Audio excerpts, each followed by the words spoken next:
శ్రీ గురుదేవ దత్త అవధూత చింత శ్రీ గురు దత్తాత్రేయాయ నమః. మిత్రులారా, ఈరోజు మనం మన అంతర్వాణిలో యోగము దాని రహస్యాలను తెలుసుకుందాం. యోగ సాధనకి మూల స్వరూపం ఏమిటి, దాన్ని ఎలా సాధన చేయాలి అనే విషయాలు చక్కగా తెలుసుకుందాం. ఒక శ్లోకం ఉన్నది. పిత్తః పంగుః కపః పంగుః పంగోవో మూలధాతవః వాయునా యత్ర నీయంతే తత్ర గచ్చంతి మేఘవత్ పవనమేఘ బలవాన్ విభాగకరణాన్మతః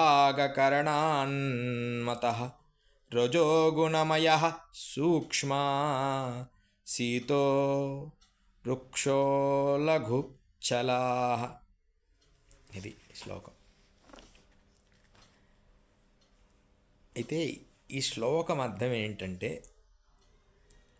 మన శరీరములో ఉండే వాత పిత్త కపదోషాలు, ఇది చక్కగా మనం ఆయుర్వేదంలో చెప్తూ ఉంటాం. కానీ యోగమునకు కూడా ఒక్కొక్క శరీరాన్ని బట్టి ఒక్కొక్క తత్వం ఉంటుంది. దానికి గురువుగారు కొన్ని ప్రాణాయామాలు నేర్పుతారు. వాత పిత్త కపదోషాలు ఎక్కువగా ఉంటే వారి వారి దేహాన్ని బట్టి యోగమును నేర్పించాలి. ఈరోజు అంతర్వాణిలో యోగానికి అంటే మంత్ర యోగ తంత్ర యంత్ర ఎన్నిటి కూడా రావడానికి ముందు యోగ సాధన కూడా మనకి హృదయ గ్రంథి వరకు చేరి ఉంటే మనకు మంత్రం సిద్ధిస్తుంది. అంటే మనకు మంత్ర సాధనకు సంబంధించినవి మన దగ్గరకు అవుతాయని పెద్దలు మనకు తెలిసారు. ఇది యథార్థ సత్యము కూడా. అయితే వాత పిత్త కపదోషాలు ఎక్కువగా కూడా నేను తెలుసుకున్నది ఏంటంటే, ఎక్కువగా కపస్వభావం ఉన్న వాళ్ళకి యోగం సిద్ధిస్తూ వచ్చింది. పిత్త స్వభావం, వాత స్వభావం అంటే ఈ మూడు కూడా సమతుల్యం ఉంటాయి. కానీ కపస్వభావం వాళ్ళకి ఎక్కువగా ఈ యోగ సాధన చేయాలనే కోరికలు కలుగుతున్నట్టుగా నేను ఎక్కువగా చూస్తున్నాను. మంత్ర సాధన ఎన్ని చేయడానికి. ఏది ఏమైనప్పటికీ ఈ వాతపిత్త కపదోషాలలో ఏదో ఒక రూపంలో గురువుని చేరతాడు మనిషి. గురువు వాడిని గమనించి, రే నువ్వు ఈ ప్రాణాయామము చెయ్యి అంటాడు. చేయమనగానే ఇవన్నీ మాకు తెలుసండి అంటాడు వాడు. అంటే ప్రాణాయామాలు యోగము అని వాడికి తెలియదు. గురువుగారు ఏమి చెప్పారో అది చెయ్యాలి, గురువుగారు ఏమి చెప్పారో అది చేయకుండా గురువు నుంచి ఏదో ఎక్స్పెక్ట్ చేస్తుంటారు. మాకు అలాంటి విద్య నేర్పించండి. చాలామంది మాకెందుకు మీరు విద్య నేర్పించరు, ఇంకొక రకంగా విద్య నేర్పించవచ్చు కదా, ఇలాంటివన్నీ చెప్తుంటారు. మేము నవ్వుకుంటుంటాం.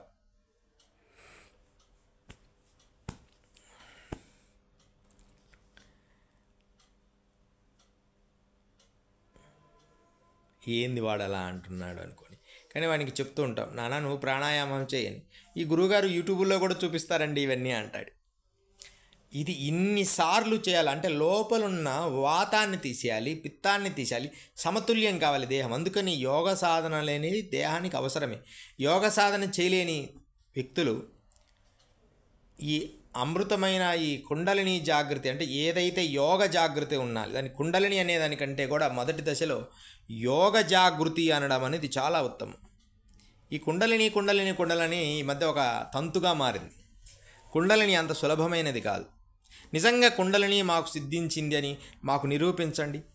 మీకెవరైనా చేతనైతే మా కుండలిని మాకు మేలుకొంది అని ఎవరైతే గురువులు చెప్తున్నారో వాళ్ళను దానికి భాషారూపమైన అంటే భావారూపమైన ప్రజ్ఞ ఒకటి ఉంటుంది. దాన్ని ఎక్స్ప్లెయిన్ చేయమనండి, చేయలేరు. ఏమన్నంటే అది ఎవరికి వాళ్ళు అనుభూతి పొందాలి. అది ఆ అనుభూతికి ఒక కొలమానం ఉంది. మనకు పెద్దలు చెప్పారు, ఒక కొలమానం. అంతేగాని మా కుండలిని మేలుకొంది అంటే ఆ కొలమానాలు వేరుంటాయి. అయితే ఒకటి మాకు యోగంలో సిద్ధించుకున్నాము, కుండలిని జాగృతి కాకపోయినా మాకు యోగపరమైన జ్ఞానం పెరిగింది అనుకోవడానికి అర్హత ఉంటుంది. కానీ ఈ కుండలిని జాగృతి పొందుతున్నాం అనేదంతా కూడా వాస్తవ సత్యానికి చెప్పాలి మిత్రులారా.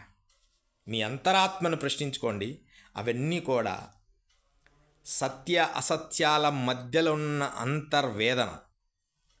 బాగా గమనించండి. నేను అది అసత్యము అనలేదు, అలాగని సత్యము అనలేదు. మీ కుండలిని జాగృతి గురించి సత్య అసత్యాల మధ్యన అంతర్మదనం అంతే తప్ప పూర్ణంగా అది సత్యం కాదు. ఎందుకు గురువుగారు అంటే ఆ మార్గంలో నుంచి ఎంతో సాధన, గురువుల దగ్గర ఎంతో శిక్షణ పొందాం కాబట్టి. అయితే ఆ శిక్షను మరి మీరు ఎందుకు ఇవ్వడం లేదు గురువుగారు అని కూడా కొంతమంది ప్రశ్నిస్తున్నారు. వాస్తవానికి ఎవరు పడితే వారు చేయడానికి రాదు, దాని అర్హత కూడా ఉండాలి, చూసుకోవాలి. ముందు వాతపిత్త కపదోషాలు తగ్గించాలి, అప్పుడు ఈ యోగం అనేది వాడికి నేర్పుతాం. అప్పుడు దాకా ఓపిక పట్టరు. రాగానే మాకు కుండలిని యోగం నేర్పించండి, లేకపోతే మాకు యోగం మంత్రం నేర్పించండి, లేకపోతే ఖాళీ ఉపాసన నేర్పించండి. ఏమరా అబ్బాయి, ఒక 6 సంవత్సరాలు డెడికేటెడ్గా 6 సంవత్సరాలు పరిపూర్తిగా మాకు సహకరిస్తే నీకు సిద్ధిస్తుందంటే అలా కుదరదండి. నేను ఇంట్లో ఉండాలి, జాబుకు వెళ్ళాలి, ఫ్యామిలీని చూసుకోవాలి, అన్ని వసతులు అన్నీ సమకూర్చుకోవాలి, కానీ కాళీమాత దర్శనం కావాలి. ఇక చెప్పండి, మీరే చెప్పండి. ఎలా సాధ్యమవుతుంది చెప్పండి మిత్రులారా? కనీసం మన పెద్దలు అంటే అమ్మవారు సిద్ధిస్తుందా సిద్ధించదా పక్కన పెడితే కనీసం 6 సంవత్సరాలు వాడు ఆ పరిపూర్తిగా సాధన చేస్తే ఆ జ్ఞాన చక్షువు మేలుకుంటుంది. ఏ జ్ఞాన చక్షు అంటే ఈ శిరస్సులో, ఇప్పుడు ఇక్కడ ఉంది కదా, ఈ శిరస్సు లోపల మధ్య భాగంలో ఇక్కడ ఉంటుంది. మధ్యలో దీని ఎదురుగా ఇగో 2-3 అంగుళాలు, ఇట్లా 2 అంగుళాల లోపల 3వ అంగుళం స్థలంలో ఉంటుంది ఒక జ్ఞాన చక్షు. అది అక్కడ మేలుకొంటుంది ఆ నాడి. అది మేలుకొనడానికి మాత్రం మనం సాధనలు చేయాలి. అది మేలుకొన్నప్పుడు వాడు ఇంకా జ్ఞానవంతుడు అవుతాడు. కానీ అలా కాదు, మాకు ఎమ్మడే కాళీమాత దర్శనం కావాలి. ఎన్ని చూసిస్తున్నారుగా చలవాణి యూట్యూబ్లో, మాకు కాళీమాత దర్శనం వచ్చేసేయాలి. దానికోసం రకరకాల గురువులను ఆశ్రయించి ఇక చెప్పనవసరం లేదు. అది అలివిగాని ప్రపంచంలాగుంది. ఇది ఒక రకంగా జ్ఞానాన్ని ఇస్తుంది. ఈ జ్ఞానం మీకు ఉండబట్టే నేను ఇవ్వగలుగుతున్నాను. వాస్తవానికి యూట్యూబ్ అనేది ఇది ఉండబట్టే, సోషల్ మాధ్యమం ఉండబట్టే నేను అందరికీ కూడా ప్రత్యక్షంగా ఇవ్వగలుగుతున్నాను. అయితే ఇక ఇది ఉంది కదా, దాంట్లో చూసి ఉంటారు, వాడు ఏదో ఎక్స్పీరియన్స్ చెప్తాడు కాళీ దర్శనం అయిందని, లేకపోతే కాళీమాత ఉపాసనలు చేసినట్టు చూపిస్తారు. ఇంకా వాడికి సిద్ధించినట్టే. ఇంకా వాడి దగ్గరికి పోయి ఆశ్రయిస్తారు. 100 మంది వాడిని చుట్టూ తిరుగుతారు. చివరికి వాడికి ఏమీ ఇయ్యలేదు. ఎప్పుడు చూస్తుండండి, జ్ఞానము అనేది ఊటబావిలాల సహజంగా ఉండాలి. అక్కడ ఎక్కువ ఆర్భాటం ఉండదు ఆ గురువుల దగ్గర. ఎక్కడైతే అంటే పెద్దవాళ్ళు లేరని నేను అనను, కానీ వాస్తవానికి అదే పాల పొంగు లాంటి సాధనలన్నీ ఎంత ప్రయత్నం చేసినా,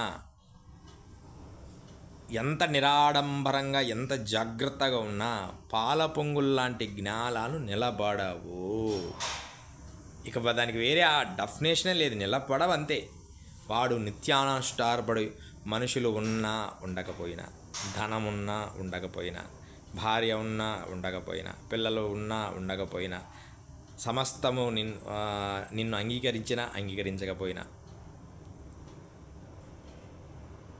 వాడు దొర అన్న దొంగన్న ఏదన్నా, వాడు నిశ్చలంగా తటాకం వలె వాడి సాధన కొనసాగిస్తూ సహజంగా అలా పెరగక అలా తక్కువగా కాకుండా సమతుల్యమైన సమజీవిత సమసాధన చేస్తుంటాడో వాడు ఎప్పటికైనా బ్రహ్మమును తెలుసుకుంటాడు.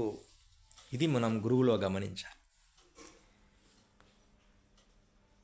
ఎవరైతే స్పందనలకు, కొన్ని విషయాలకు రియాక్ట్ అవుతుంటారో వారందరికీ ఈ యోగం అనేది సిద్ధించదు. యోగం అనేది మనసుకు సంబంధించింది. మంత్రం అనేది దేహపరిధల యోగాన్ని సిద్ధింపజేయడానికి మంత్రం ఉపయోగిస్తుంది. ఈ మంత్రం కూడా ఎక్కువ కాలం నిలబడదు, అంతే కదా. సూర్యుడు అస్తమించాల్సింది. నువ్వు ఎంత మంత్ర సాధన చేసినా కొన్నేళ్ళకి అది మళ్ళా వస్తున్నది జ్ఞానము అంటే పోతున్నది జ్ఞానం అని కూడా గుర్తుపెట్టుకోండి. జ్ఞానము కాదు కావాల్సింది, జ్ఞాన అర్థము. జ్ఞానములో ఉన్న పూర్ణ అర్థాన్ని మనం బుద్ధితో గుర్తిస్తాం. ఆ మొదటి దశలో జ్ఞానాన్ని ఆర్జిస్తాం, అది గురువు దగ్గర పొందుతాం. ఇక అలా ఉండాలి తప్ప కుండలిని జాగృతపరచాలనే ఉరూతలుగే వాళ్ళకి ఒక్కటే నేను చెప్తున్నాను, ప్రాణాయామాలు చక్కగా రోజు కొంచెం కొంచెంగా చేయండి. ఒకేసారి బీభత్సంగా చేస్తే యథార్థము చెప్తున్నా హార్ట్ సమస్యలు వస్తాయి, కిడ్నీ సమస్యలు వస్తాయి, లంగ్స్ సమస్యలు వస్తాయి, నాసికా సమస్యలు వస్తాయి. ఎందుకు గురువుగారు ఇదంతా అలా చెప్తున్నారు అంటే యథార్థం అది. ఒకసారి నేను చెప్పింది కాదు, గురువు ద్వారా మేము ఉన్నప్పుడు ఒక ఆడకూతురు వచ్చింది. ఆవిడకి 45 సంవత్సరాలు ఉంటాయి. ఆవిడ అంటుంది, మాకు యోగం నేర్పించండి అని. గురువుగారిని ఎంతో ప్రాధేయపడింది, కాళ్ళ మీద పడి రకరకాలుగా, గురువుగారు నాకు నేర్పించండి, గురువుగారు నాకు నేర్పించండి, గురుగారు గురుగారు గురుగారు ఇలా కొంతమంది అంటుంటారు. ఏం ఉపయోగం ఏముంది? పాపం వాళ్ళు అడుగుతున్నారని గురువుగారు సరే నాన్న చెప్దాం అని చెప్పి ఆమెకు ప్రాణాయామ రహస్యాలు చెప్పాడు. నాన్న రోజుకి నువ్వు ఒక 41 మార్లు మాత్రమే చెయ్యి అని చెప్పడం జరిగింది. 41 మార్లే కదా గురువుగారు చెప్పింది, రోజు 21 నుంచి 41, అది కూడా 6 నెలల వరకు ఈ 41 చేయాలి నువ్వు ప్రాణాయామాలు, ఎక్కువ చేయవద్దని గురువుగారు హెచ్చరించారు. ఏం చేస్తుంది, 41 సార్లు చేయగానే ఆమెకు ఒళ్ళంతా చెమట పెట్టి ఆనంద పారవశం వస్తుంది. అయ్యో 41 కాదు, మనం 150, 200 అలా పెంచుకుంటూ 6 నెలల్లో 370-400 సార్లు ప్రాణాయామం మొదలుపెట్టింది. అది భస్త్రిక ప్రాణాయామం చేయడం మొదలుపెట్టింది. గురువుగారు సరళంగా భస్త్రికం అంటే ప్రాణాయామం నేర్పించారు. కుంభకరైచికాలు నేర్పించాడు. వాస్తవానికి అదే, ఇన్నిసార్లు తీసుకొని ఉంచడం ఆపవదల. ఏమేం చేసింది, ఒకేసారి 350-400 సార్లు చేసింది. ఎమ్మడే ఆమెకి గుండె వేగం పెరిగి గుండె పెరిగింది 6 నెలల్లోపే. ఎమ్మడే వాళ్ళ భర్త వచ్చి, గురుగారు ఏమైంది, ఇలా జరిగిందండి అని పోయి చూసాం. ఏం జరిగిందంటే ఎక్కువ సార్లు చేశాను గురువుగారు, డాక్టర్లు కష్టం అంటున్నారని చెప్పడం మొదలుపెట్టి ఎమ్మడే గురువుగారు విచిత్రంగా, అందుకనే గురువు అవసరం అనేది, ఎమ్మడే ఈ విషయాన్ని తెలుసుకొని చక్కగా ఆమెకి ఒక ఉపాయం తీసుకొని ఆమెకు ఒక రకమైన యోగ చక్రి చేసి జలయోగాన్ని చేసి టబ్బులో కొద్దిగా తీసుకొచ్చి ఆమెను కూర్చో ఏదేదో ప్రయోగం చేసి ఆమె గుండె వేగాన్ని తగ్గించి చల్లగా చేశాడు. 3 నుంచి 4 రోజులు పట్టింది. ఒక వారం రోజులు కోలుకున్నది ఆమె. ఎమ్మడే, అమ్మ నీ మంత్ర సాధన నేను రిటర్న్ తీసుకుంటున్నాను, నువ్వు నాకు ఇచ్చేసేయి, గోవు చెవులో చెప్పు, నువ్వు అనర్హురాలివి అన్నాడు. అర్హురాలివి కాదు అనర్హురాలివి అన్నాడు. ఇది అనర్హురాలు ఏంటి అంటే, గురువు ఏమి చెప్పాడో అది చేయాలి, కానీ గురువు ఎంత చెప్పే దానికి మించి చేయకూడదు. ఇప్పుడు అలా కాదు,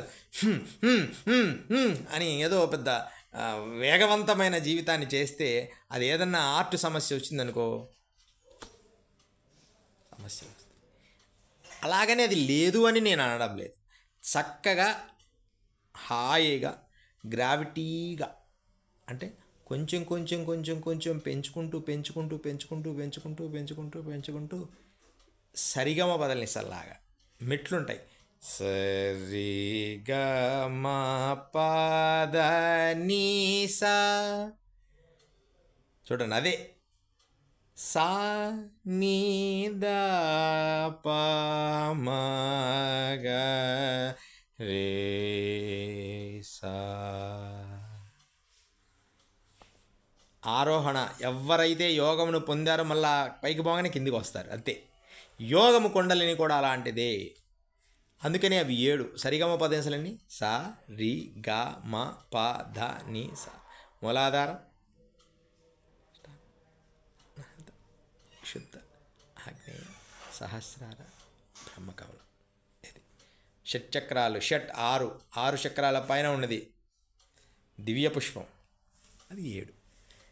అందుకనే సా వచ్చింది, ముందు 6 ఉన్నాయి. స రి గ మ ప ద ని, స రి గ మ ప ద ని, నీ వరకే నిషాదం, నీ వరకే. తర్వాత మళ్ళీ సా, మళ్ళీ అక్కడి నుంచి సా సోహం, సా సత్యము, సత్యస్వరూపము, సత్య సంకల్పము, సత్య ప్రయాణము, సాతో మొదలై సాతోనే ఎండ్ అయిపోద్ది. అదే రాగములు. దాన్నే ఆగమసారం యోగ విచారం, ఆగమసారం యోగ విచారం. ఈ ఆగమ శాస్త్రాలు, వేదశాస్త్రాలు, సంప్రదాయాలు అన్నీ చెప్పేది కూడా, ఆగమ శాస్త్రం అంతా చెప్పేది యోగ విచారం చేయడమే. ఆ యోగమే ఈ కుండలిని యోగం. ఇది అందరూ చేయకూడదు, అసలు దాని జోలి వెళ్ళకూడదు. బ్రహ్మమానసతత్వాన్ని హాయిగా పూజా అనుష్ఠానుదులలో పుంజుకుంటూ, ధ్యానము కొంచెం సాధన చేసుకుంటూ యోగమునకు వెళ్ళాలి. యోగము గురువు ద్వారా, గురువు పరిధిలోనే చేయాలి. చాలామంది మొదటి దశల్లో నేను ప్రత్యక్షంగా ఒక గురువు గారు ఉండేవారు. ఆయన గాలిలో తేలే సిద్ధి పొందించాలని ఇంకొక ఆయన, యోగానంద భారతి స్వామివారు కాకుండా ఇంకొక గురువు గారు, మేము గాలిలో తేలే సిద్ధి పొందుతామని చెప్పి ప్రాణాయామాలు విపరీతంగా కుండల్ని పేసి లంగ్స్, కిడ్నీలు, లివర్లు అన్నీ చెడిపోయినాయి. అంతే కదా. ఇప్పుడు బాల్యం నుంచి పెట్టుకుంటా వచ్చిన యోగం ఎలాంటిది? ఒకేసారి 60 ఏళ్ళు 50 ఏళ్ళ వయసులో కూర్చోబెట్టి ప్రాణాయామాలు చేపిస్తే ఏమవుతుంది? నష్టపోతారు మిత్రులారా. జ్ఞానం వస్తుందేమో కానీ ఆరోగ్యం నష్టపోతుంది. గ్రావిటీగా పెంచుకోండి, అది యోగమే. గ్రావిటీగా నిదానముగా మనం పెంచుకోవాలి. అర్థమైందా మిత్రులారా? అందుకని ప్రాణో వా జ్యేష్టంచ ప్రాణో వా జ్యేష్ఠశ్రేష్టంచ ప్రాణస్యేద్యం వశే సర్వం యత్ త్రిదవి ప్రతిష్ఠితం మాతేవ త్రాన్ రక్షస్వ శ్రీచ ప్రాజ్ఞంచ విదేహినా ఇతి అని ప్రశ్నోపనిషత్తు చెప్పింది. ఎందుకంటే ఇవన్నీ మీకు చదివి శాస్త్రపరంగా చెప్తున్నట్టుగా ఉదాహరణ కోసం చదువుతున్నాను.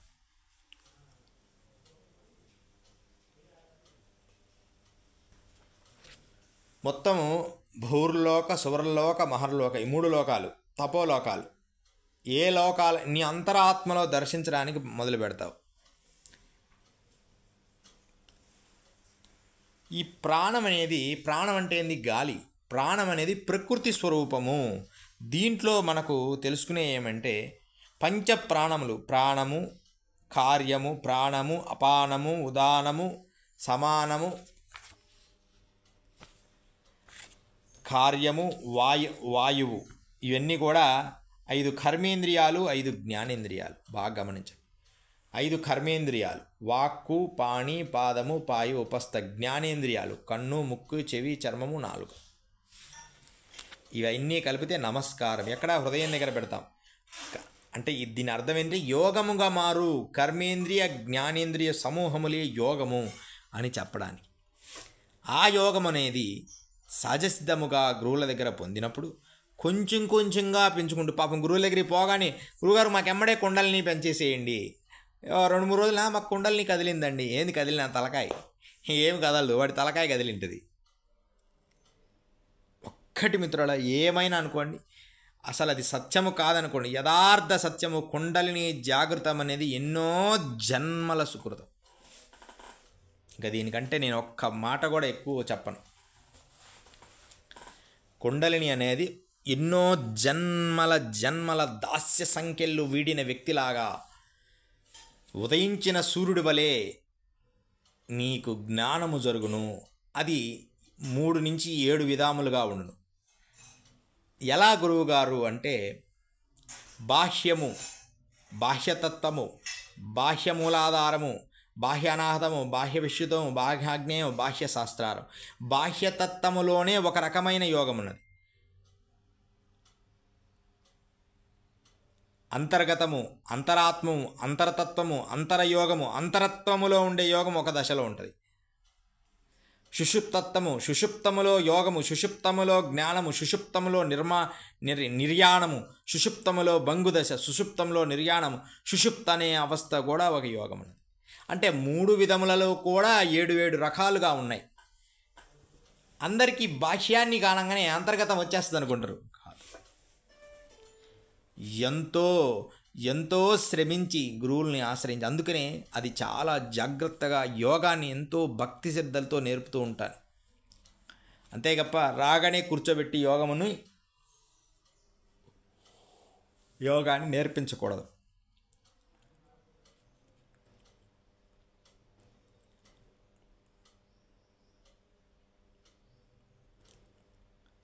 అది అంతర్ముఖమైన సాధన.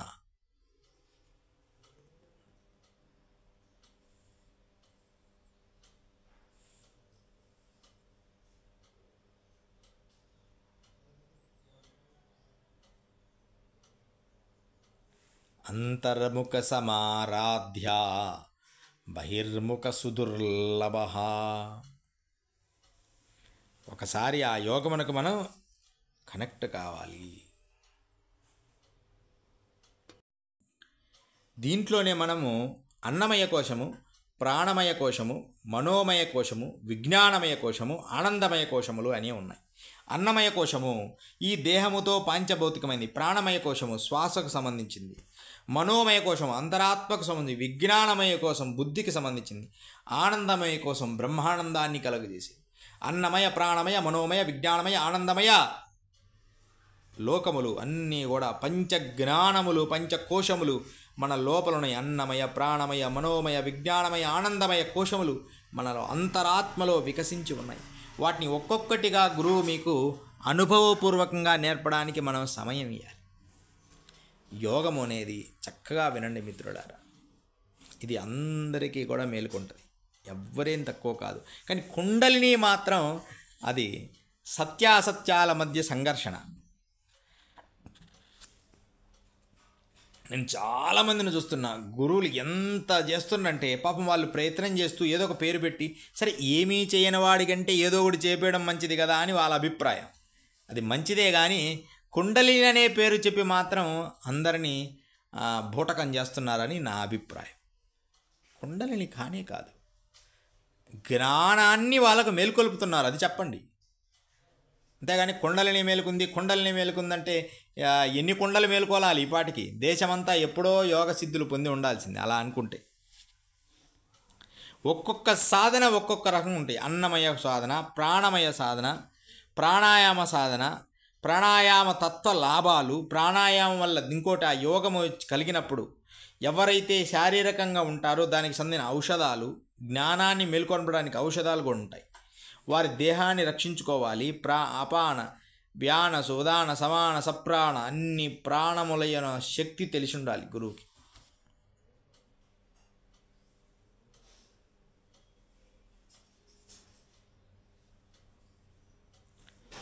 అప్పుడు మాత్రమే నీకు యోగం అనేది సిద్ధిస్తుంది.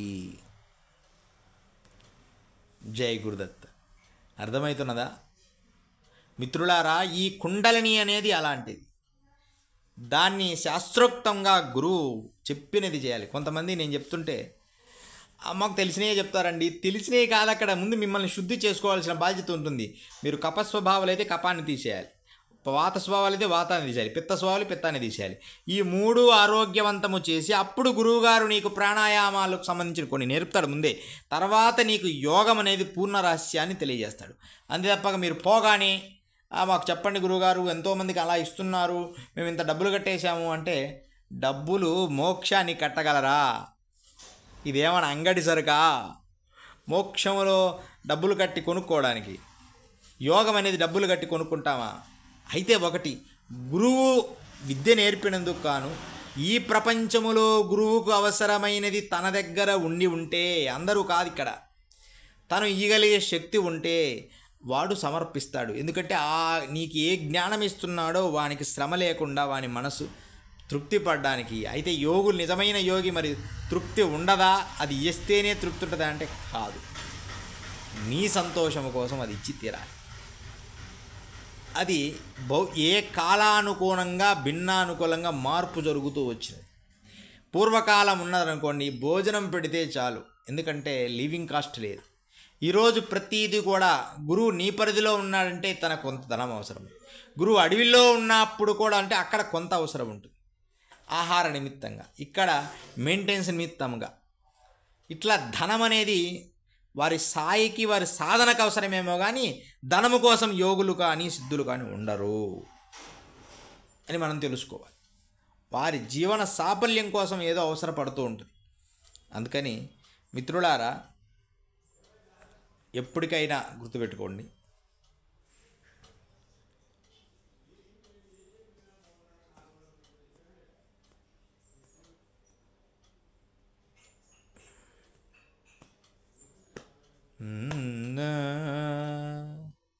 జ్ఞానము యోగము అలా అలా అంతర్మదనములో ఉంటుంది. అది చెప్పను అలివికానిలే స్థితిలో ఉంటుంది. అలా మాట్లాడుతుంటేనే నీ లోపల ఇంద్రియాలనేది తెలుస్తూ ఉంటుంది. ఎందుకంటే వాడు దాన్ని అనుభవించి ఉన్నాడు కొన్ని గత కాలంలో. ఇలా మీరు మీ సాధనలు అనేది మలుచుకోండి. హాయిగా ముండకోపనిషత్తు చదవండి, ప్రణవ సాధనను చెయ్యండి, ముండకోపనిషత్తును చక్కగా చదవండి. నేను చెప్పినవన్నీ మీకు అర్థమవుతాయి. ప్రణవ సాధన చేయండి, ఓంకారాన్ని సాధన చేయండి, చాలు. ఓంకారం పలకండి. ఓంకారం బిందు సంయుక్తం నిత్యం జాయంతి యోగినః కామదం మోక్షదం చైవ ఓంకారాయ నమో నమః. జయ గురుదత్త. శ్రీ గురుదత్త. శ్రీపాదవల్లభ నరసింహ సరస్వతి. శ్రీ గురు దత్తాత్రేయాయ నమః. గురుదేవ దత్త అవధూత చింత.